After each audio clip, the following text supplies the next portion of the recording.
Magandang hapon po muli sa bawat isa. Isang malaking pribilehiyo para sa amin na makasama muli kayong lahat ngayon. So once again, thank you for your kind welcome, invitation, and fellowship. We have thoroughly enjoyed being with you today.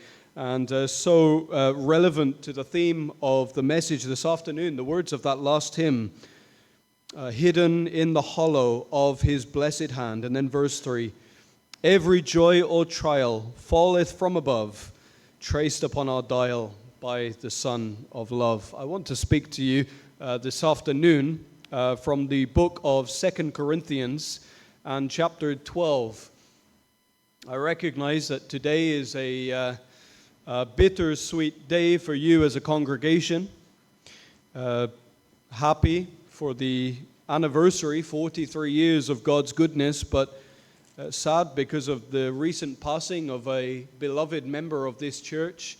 I had the opportunity to meet her once in Santa Maria, and I thought with that in mind, with the theme of trials and tribulations perhaps on your mind this afternoon, that it would be appropriate to look into that theme and to find some comfort from God's Word. And so 2 Corinthians chapter 12, I want to read to you from verse 1 through verse 10, but particularly focusing on verses 7 through 10.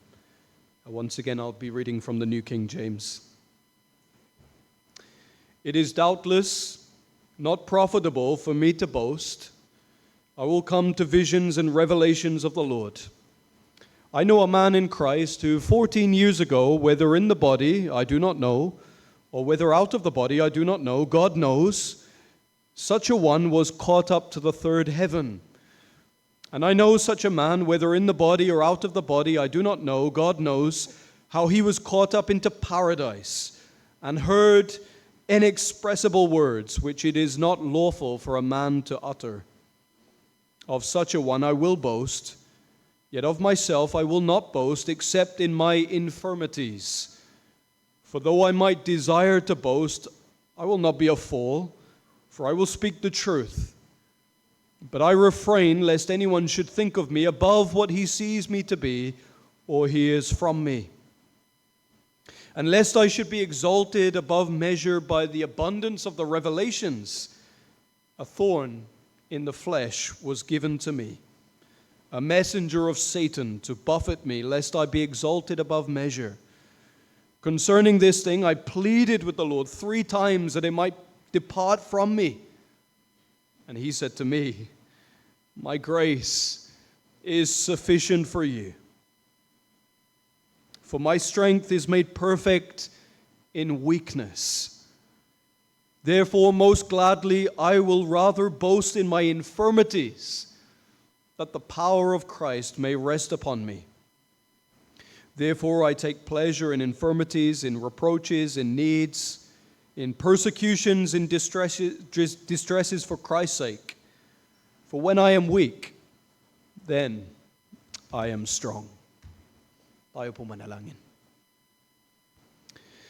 Oh, Heavenly Father, as we come to look at these wonderful words, we pray that you would open our blind eyes, that you would unstop our deaf ears, and that you would remove the distractions from our minds and warm the cold hearts that are often the reality of our life. Father, we pray that even through the difficulties and trials and pains and heartbreaks of life in this world, we pray that we might see the Lord Jesus Christ this afternoon, that he would fill our vision so that we might say that the things of earth have grown strangely dim in the light of his glory and grace. Bless us from heaven, we pray, in Jesus' name. Amen. Well, life is unpredictable and life is uncertain. Suffering is part and parcel of living in a fallen world. And I know that many of you know that from personal experience, especially on a day like today, grieving the loss of a beloved church member. Pero sa gitna ng lahat ng uncertainties at sufferings, may isang bagay na tiyak, at iyon ay ang reality of hardship and heartbreak. Tayong lahat, walang exception sa iba't ibang level. Kahit gaano natin subukan iwasan, makakaranas tayo ng problems at pain. It is the inescapable fact of living in a world like this. Para sa ilan sa atin dito, naiintindihan natin ito. Ngunit para sa karamihan, hindi ito madaling tanggapin. Sa katunayan, isa sa mga pangunahing objections laban sa existence ng isang loving God ay ang presence ng pain, ang presensya ng sakit at pagdurusa. At ang reaksyon ng marami, marahil kahit sa sarili nating isipan, ay ang tanong na, why? Bakit? Bakit papayagan ng isang all-powerful at isang all-loving God na mangyari ito? Ito ang biggest argument laban sa Diyos sa bawat age ng history.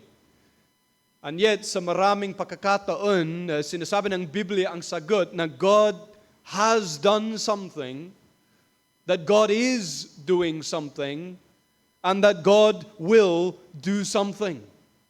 At ngayong hapon, I want us to build upon that answer, discovering sa pamamagitan ng karanasan ng Apostol Pablo ang purpose ng suffering. What is it that this man learned in the middle of all of his setbacks, sa gitna ng isang particular na pagsubok na nang-mark sa course ng kanyang buhay? Marahil kung kayo ay mga magulang, naalala mo ang day when you first took your child for their vaccinations. Perhaps I'm resurfacing some painful memories habang naalala mo ang mukha ng iyong happy at trusting baby at biglang may needle na tinusok ng sa braso at yung lower lip ng baby, it begins to quiver at the eyes begin to fill with tears at yung expression ng total betrayal. I thought you were my safe space and now here I am suffering in your arms. Why would you let them do this to me? Yan ang response if babies could speak.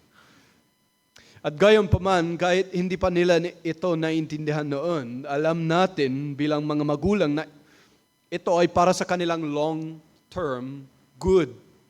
The purpose of that pain is not to hurt them, but to help them. At yan ang picture of suffering. At yan ang karanasan ni Pablo dito. Ayon sa isang commentator, ito ang pinaka-personal, emotionally charged at autobiographical na liham na kailanman isinulat ni Pablo. At dito sa chapter 12, si Pablo ay naging target ng mga pag-atake, ilulunsad ng kanyang opponents at ang mga self-designated, so-called super apostles na bumuo ng parang celebrity culture sa Corinth. At ang buong layunin nila ay to undermine at pagbagsakin ang authority at influence ni Pablo sa congregation. May plano sila na paalisin ang pastor na ito sa pulpito. They want him out. And that's the context in which Paul is writing.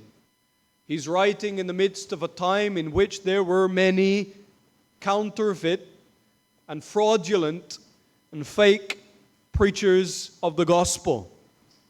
Ngunit ipinagmamalaki ang kanilang sariling credentials, spiritual na karanasan at ministerial na accomplishments.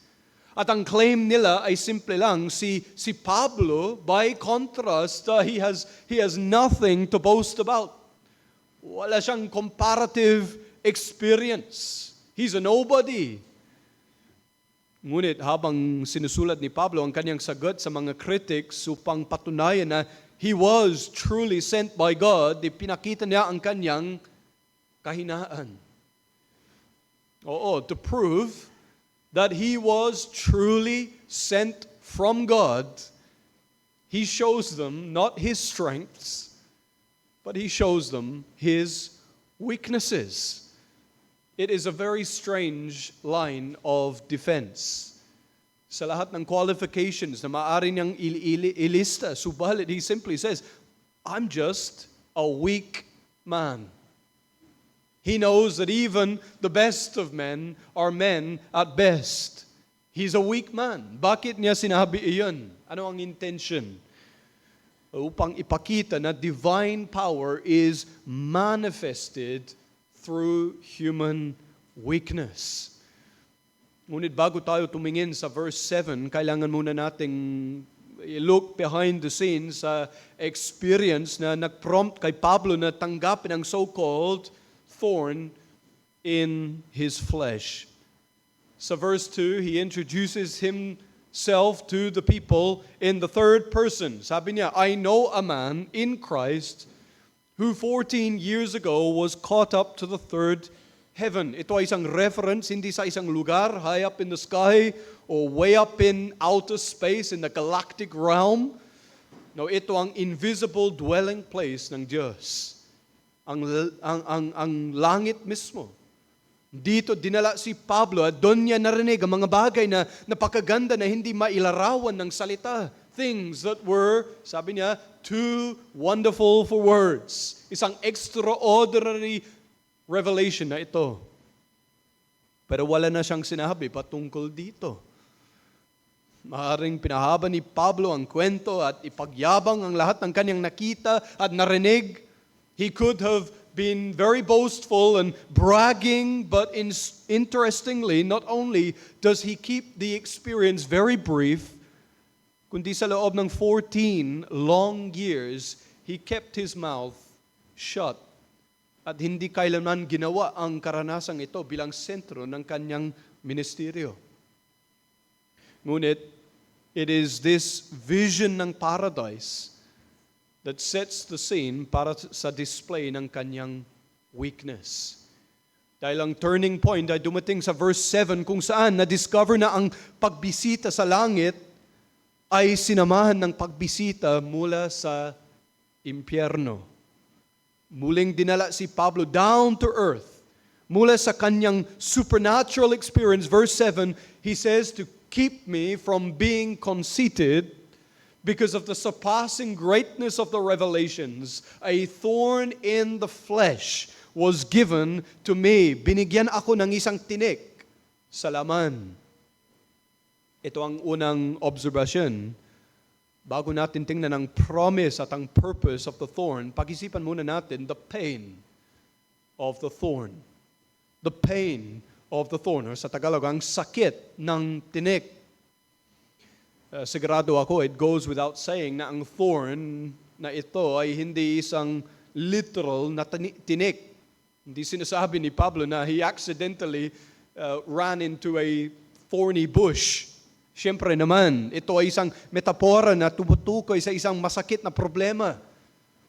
Tandaan ninyo, sa pagtatapos ng Kabanata 11, kakalista lamang ni Pablo ng lahat ng pagdurusang kanyang tiniis para kay Kristo.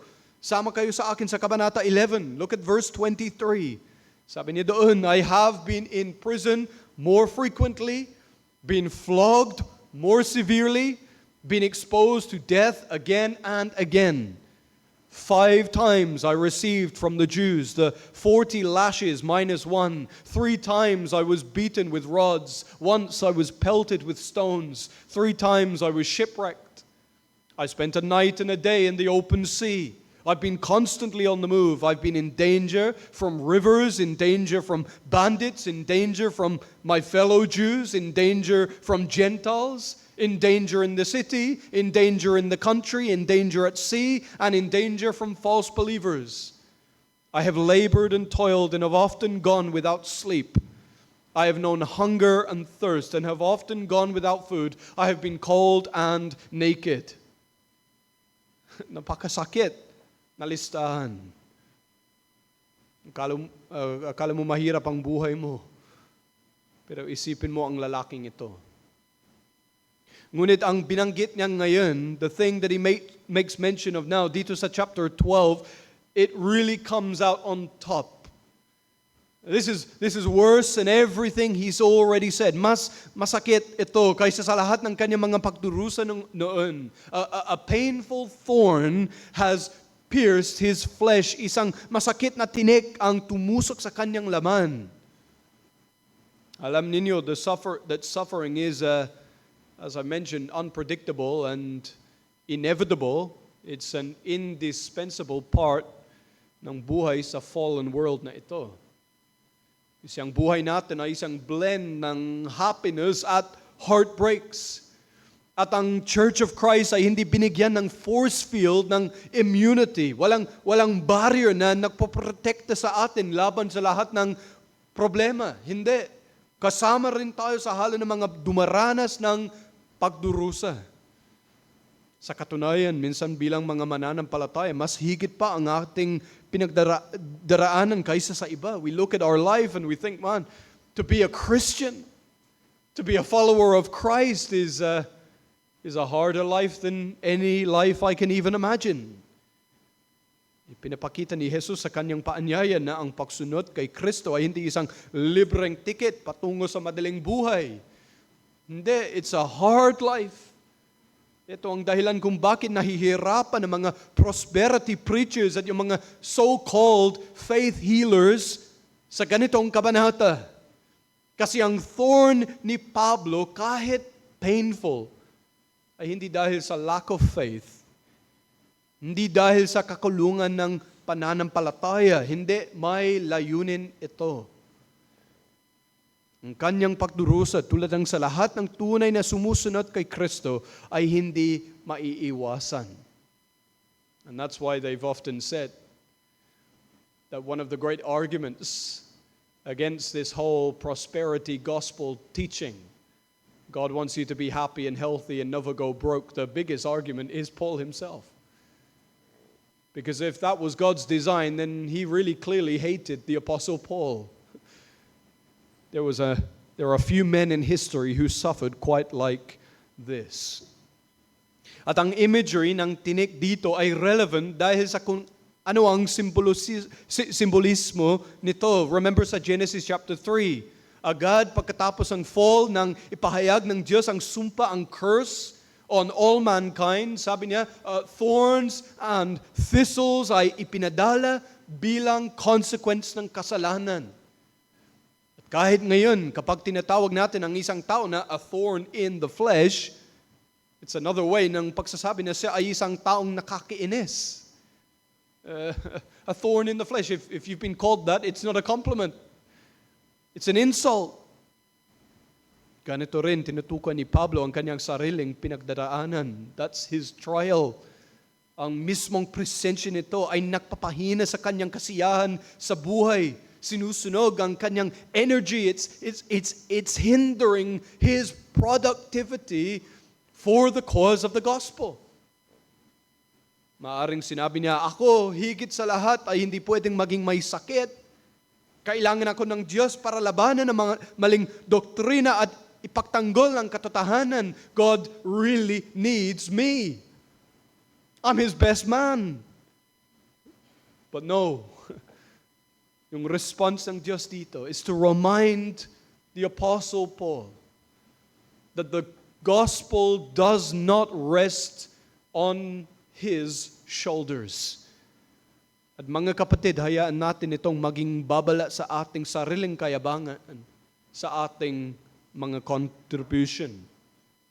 Isang pagpapala ang gamitin ng mga kaloob at gifts na ibinigay sa atin ng Diyos, pero the gospel does not depend on any single one of us. Yes, God might use us, but He does not need us. And that is a humbling thing. When you recognize the sovereignty of God and the weakness of man. Ngunit ano nga ba ang thorn dito? Maybe you're wondering specifically, ano ba talaga ang thorn in the flesh? May sobra-sobra na thoughts at theories at kahit mga PhD papers tungkol sa identity ng thorn. Pero the bottom line is, hindi sinasabi ng teksto. Sadyang ipinapanatili ni Pablo ang kanyang pagdurusa na malabo at deliberately vague. Hindi niya binigay sa atin ang big reveal. He doesn't tell us. Gayon pa man, maraming paliwanag na ang naibigay, ngunit by and large sa kasaysayan ng iglesia, ang mga Kristiyano ay tumanggap ng isa sa dalawang views. Una, si Pablo ay tumutukoy sa isang physical na affliction, o pangalawa, sa isang tao, isang anonymous individual.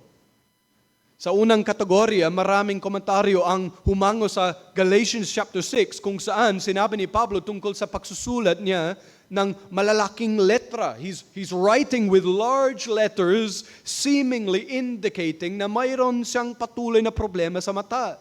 Marahil bunga ng kanyang pagkakita at encounter sa bright light sa daan papuntang Damascus.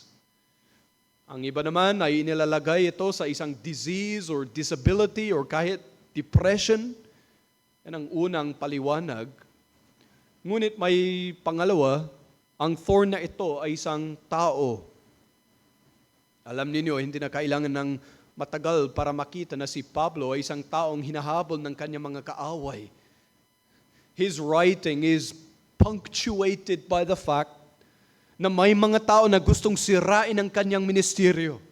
Itong lalaki ay isang taong iniusig. His opponents are shadowing his every move.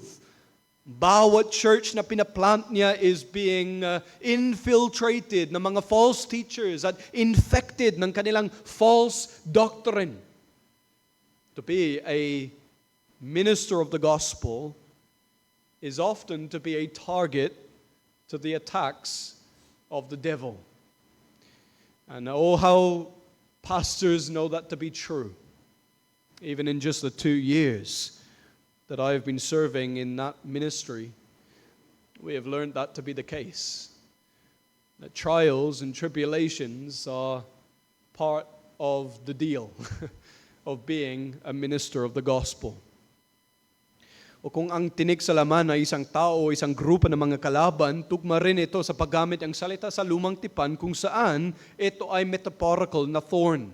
Sa aklat ng mga bilang or numbers, ipinagbabala ng Panginoon sa bayan ng Israel na ang natitirang mga Canaanites ay magiging thorns in their flesh kung hindi sila aalisin. At ganoon din ang maaari nating ilapad sa particular na affliction ni Pablo. Ngunit mga kaibigan, alam ninyo, ang identity ng affliction ay irrelevant sa punto na gusto niyang sabihin. Sa katunayan, ang tanging iba pang impormasyon ay na ang thorn ay ibinigay sa pamamagitan ng isang mensahero ni Satanas.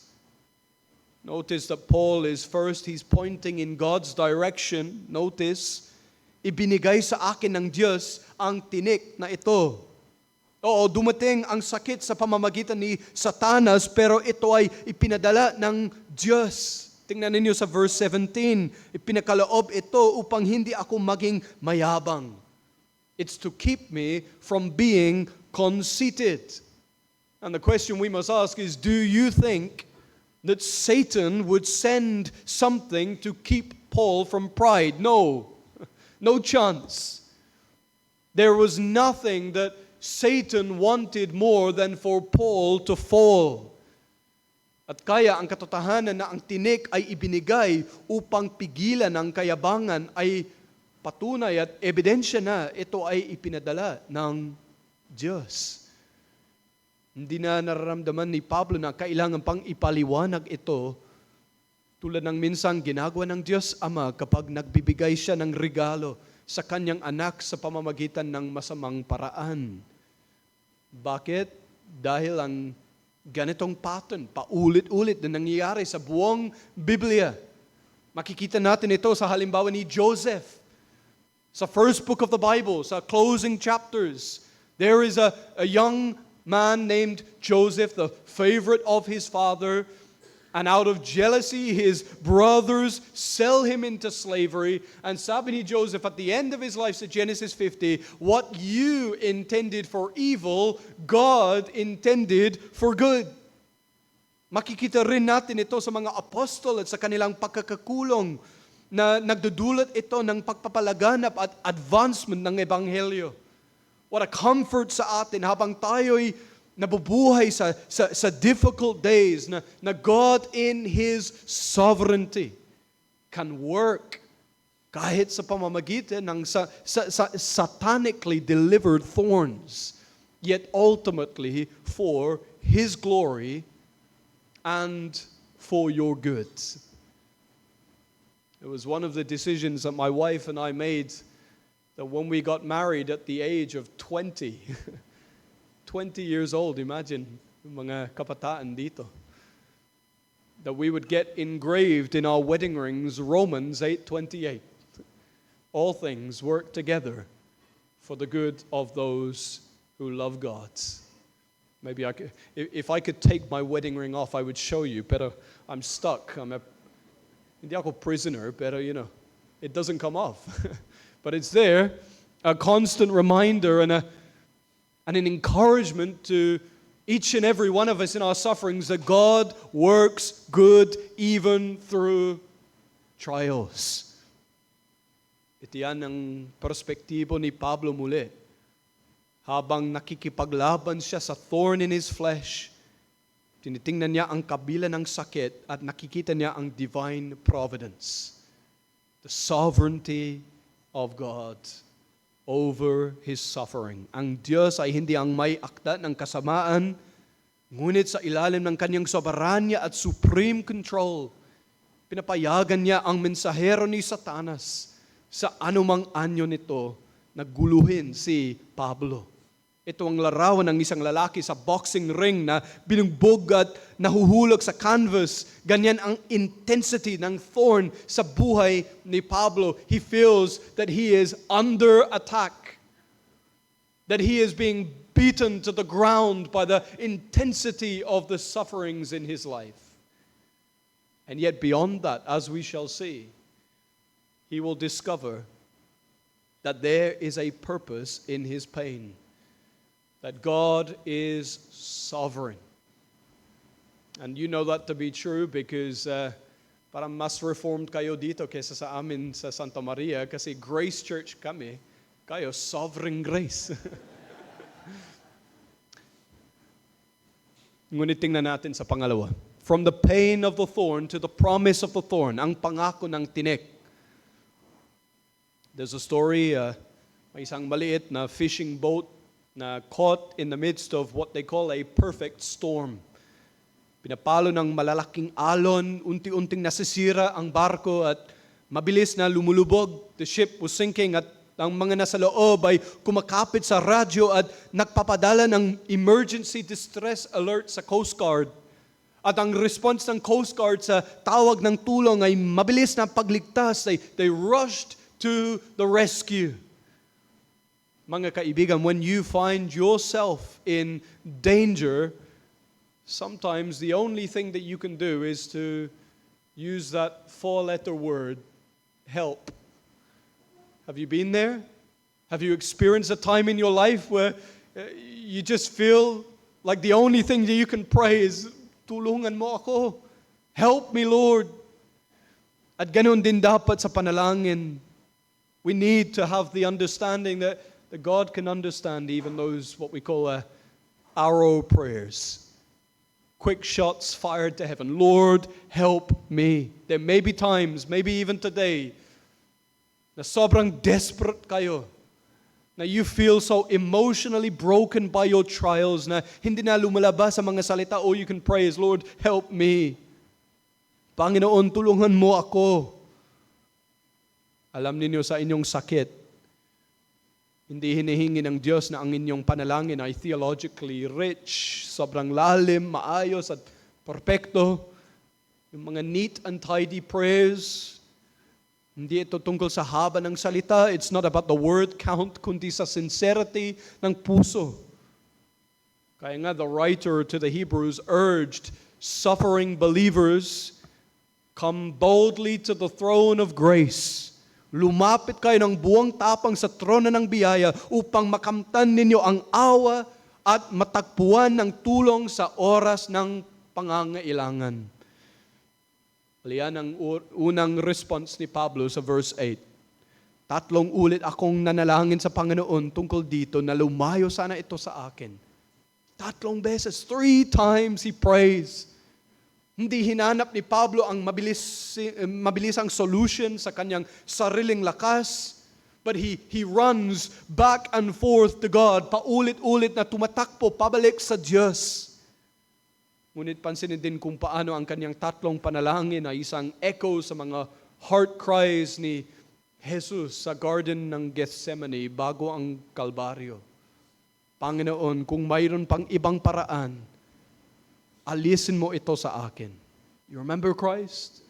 Lord, if there is any other way, take this cup from me.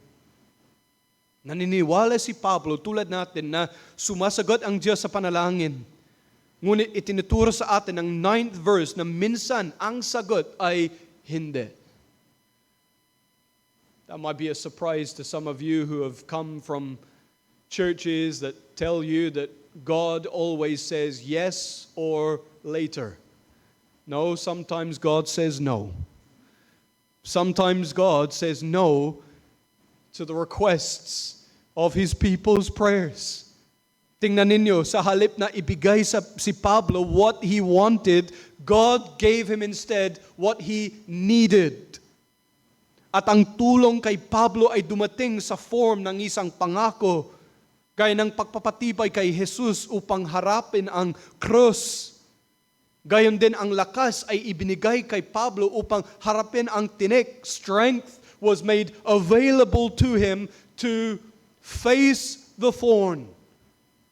If Paul had it his way, the thorn would be removed.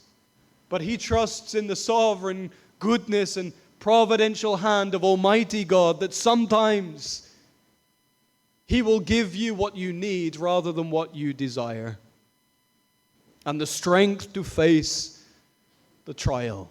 Dito sa talata 12, nakikita natin quite literally ang rose among the thorns. This is the rose among the thorns. Ito ang magandang bulaklak, isang sweet-smelling promise, isang pangako para kay Pablo at sa lahat ng nasa kay Kristo. This is a verse to cling to in the midst of your present sufferings. In the midst of the moments of life where you find yourself questioning the Lord, why has this happened? Why am I here? Why not them? Why me? And here is God's promise, my grace is sufficient for you. For my power is made perfect in weakness. Ang aking biyaya ay sapat na sa inyo, sapagkat ang aking kapangyarihan ay nagiging sakdal sa kahinaan. That is God's promise. But it's a double promise, isn't it? May dalawang pangako dito. Ang una ay ang sapat na biyaya ng Diyos. God's sufficient grace to help. Hindi nag-aalok ang Diyos ng therapy, kundi biyaya. I remember hearing the story of a young man. He was struggling with depression. And so he went to see a Christian counselor. And the counselor was living in a place where, I believe it was in New York, where there was a famous statue of the Greek god Atlas. And Atlas was holding the world literally upon his shoulders. And he said to the young man, that is one way to live. But then he went inside a church, must have been a Catholic church, but there was a picture behind the pulpit of the Lord Jesus Christ holding the world in his hands. And he pointed to that picture and said, and that is the other way to live. In other words, you can try to carry your burdens and your trials and the weight of the world upon your shoulders, but You're going to be weighed down by the weight of it all. There's no way that you and I are like Atlas. But if we come to the Lord Jesus, we can lay our burdens upon Him, for He cares for you. That is the way to live as a Christian believer. To rest not on your merit and your efforts and your goodness and your achievements, but to come and rest in the sufficient grace of the Lord Jesus Christ. He's got the whole world in His hands, and He has grace that is sufficient to help you in your trials. It's a wonderful word, grace, isn't it? It's one of the reasons we named our church Grace Church, and I imagine it was probably one of the reasons that this church 43 years ago was named Sovereign Grace Church. Grace is a beautiful word for the Christian. Ang salitang biyaya ay lumilitaw ng 155 times sa Bagong Tipan. Maganda itong tema at magandang pangalan para sa isang church, di ba? At dito once more, grace takes center stage. At pansinin ninyo, hindi ito isang maliit na bahagi ng biyaya lang ang ipinangako, hindi lang para bigyan si Pablo ng konting lakas. Here's a bit of grace, isang kickstart, at pagkatapos, it's all up to you. Ito ang sapat na biyaya. Sufficient grace para sa simula, gitna at wakas ng kanyang buhay. Binibigyan din ni Pablo ang kabuuan at kalayaang ibinigay ng biyaya ng Diyos sa lahat ng dumaranas ng pagsubok. There is nothing that you will ever need in this life that God is not able to abundantly supply in the person of the Son, the Lord Jesus Christ. And I wonder this afternoon, do you view God's grace as sufficient to deal with the problems and the pains of your present life? Well, the answer here is, sapat na ito. God's grace is sufficient. Walang imposible sa ating Diyos. At iyon ang pangalawang pangako na ibinigay, lakas na nagpapatibay, strengthening power. Sufficient grace and strengthening power. It says here, my power is made perfect in weakness. Isang napakabigat na pahayag ito. Sa ibang salita, sinasabi ng Diyos na ang mga kahinaan ni Pablo, hindi ang mga revelation, his weaknesses, not the visions of glory, ang plataforma para ipakita ang kanyang walang kapantay na kapangyarihan. Paul did not enjoy the pain that was caused by the thorn in his flesh.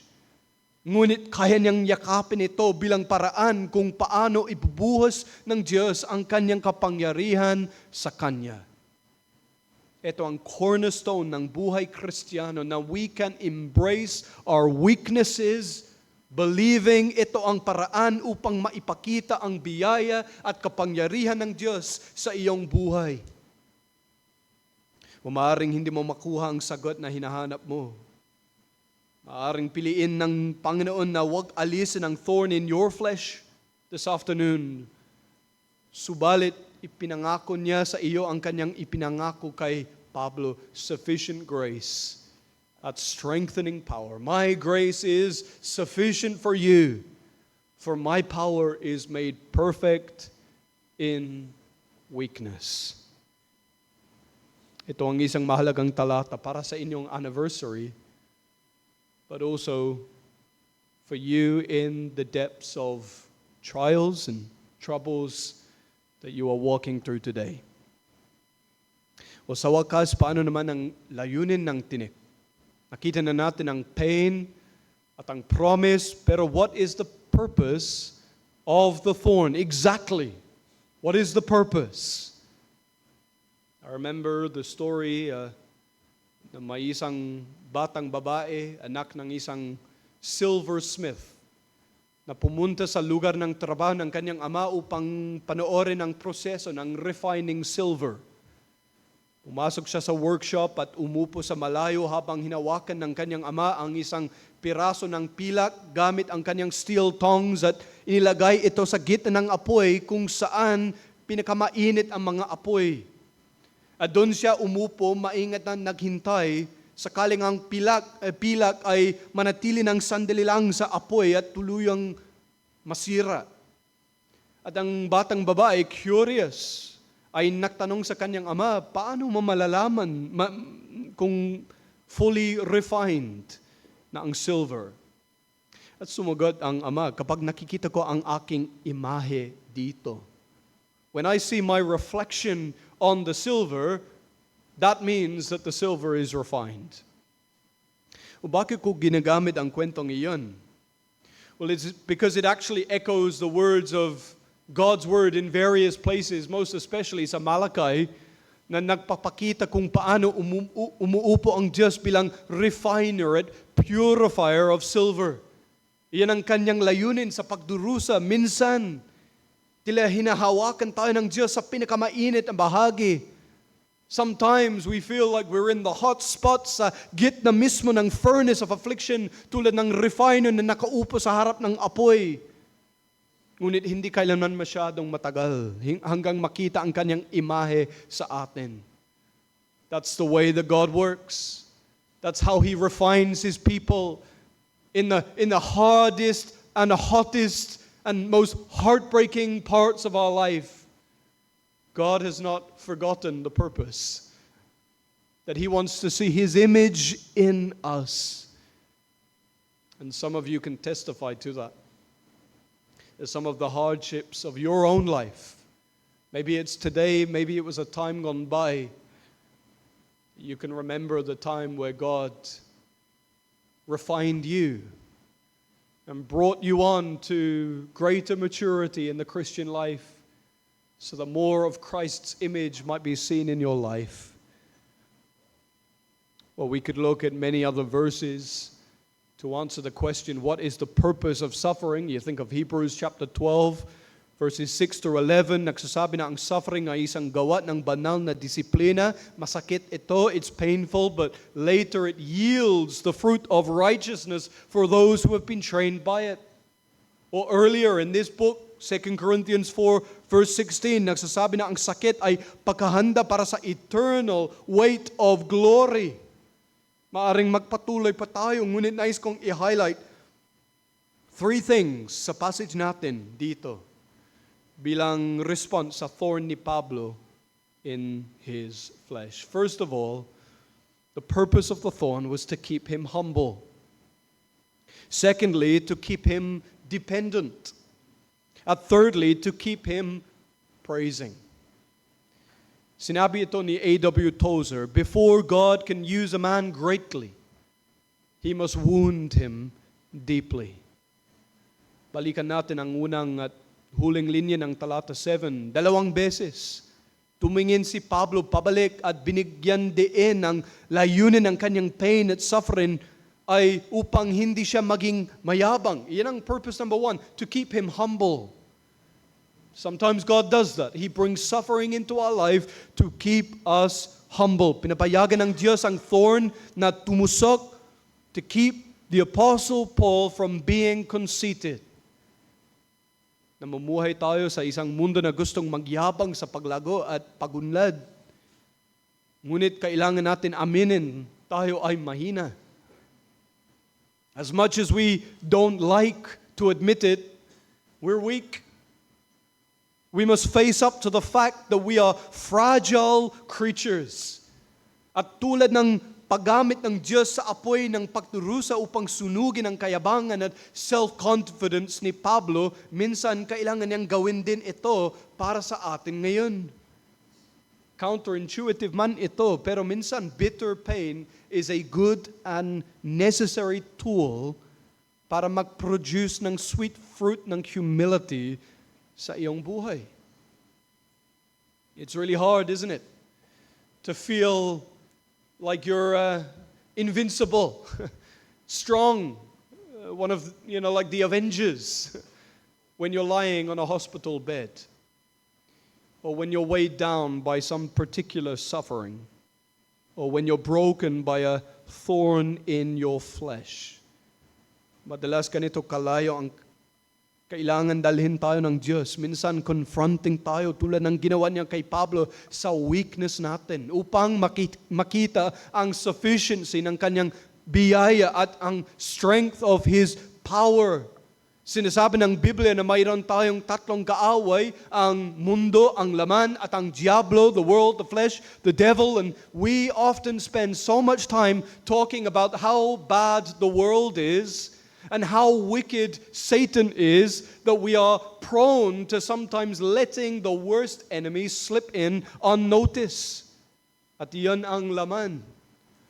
Our flesh is weak, and Paul has reached the point na recognize niya minsan God gives thorns to protect you from you, to keep you humble. Ngunit ang pangalawang layunin ng sakit ay sumusunod, and that is to keep you dependent. To keep you dependent. That is purpose number 2. Nakikita ninyo, the Bible, it does not advocate a kind of stoic, passive recognition and resignation sa suffering.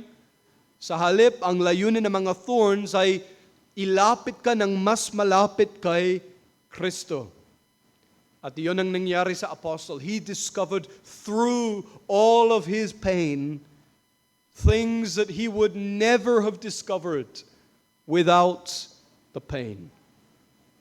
Paul walked closer in dependence with Christ, and he saw more of His grace and His power in his weakness than he ever did in his strength. At ultimately, naabot niya ang punto kung saan masabi niya, I would rather have Christ with the thorn kaysa sa buhay na walang tinik, pero with Christ. Mas pipiliin ko pang kasama si Kristo kahit may tinik, kaysa sa isang buhay na walang tinik, pero wala si Kristo. Ilan sa inyo ngayong hapon ay may dala ng mga sugat ng pagdurusa, yung mga scars of suffering. Maybe your suffering is physical, maybe it's mental, maybe it's spiritual. May kwento kayo na may babahagi tungkol sa mga panahon ng deep darkness and trouble in your life. At gayon pa man, kung ikaw ay isang mananampalataya, malamang na ang patotoo ni Pablo ay patotoo mo rin.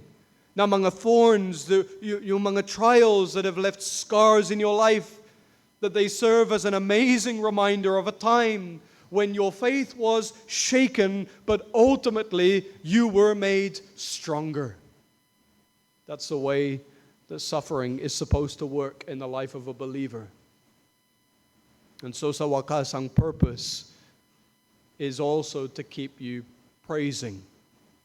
Tingnan natin ang talata 10. For the sake of Christ, I am content with weaknesses, insults, hardships, persecutions, and calamities.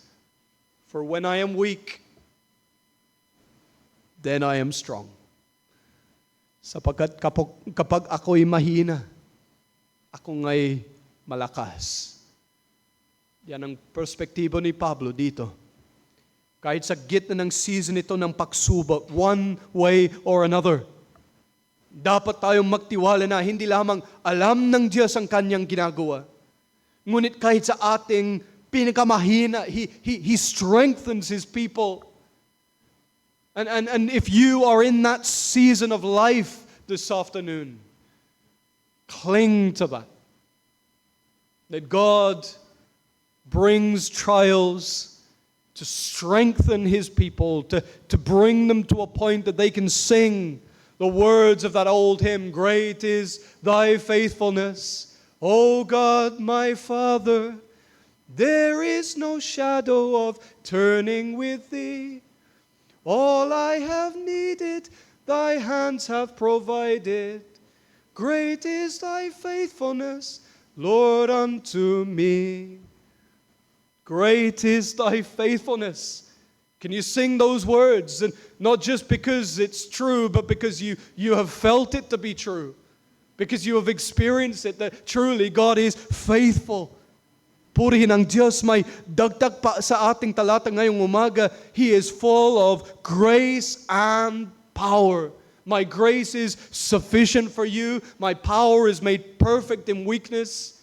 This is the faithful God that we come before this afternoon, a God who never allows us to walk through a season of life unprepared and without His perfect presence. Anong magandang balita para sa atin ngayon?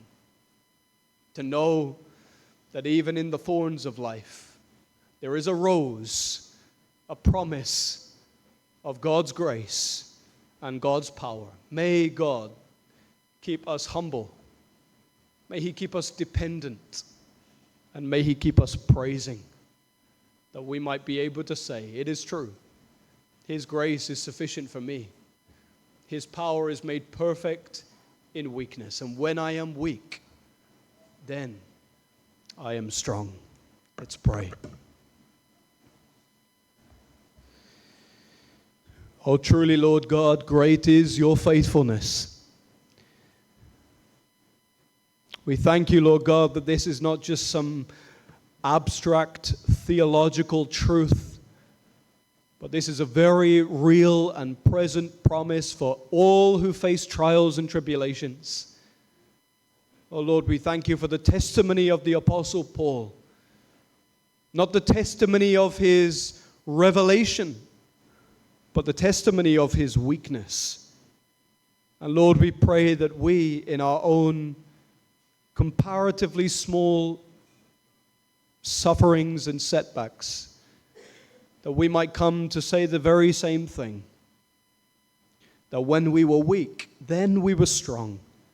Because in our weakness, the strength of Christ was laid upon us. Forgive us, Lord God, when we seek to carry our own burdens. Help us to come to the Lord Jesus Christ, our burden bearer. And Lord, when we do that, we thank you that we have the ability to sing that burdens are lifted at Calvary. Not one time, but for all of life. Lord, thank you that you are our burden bearer.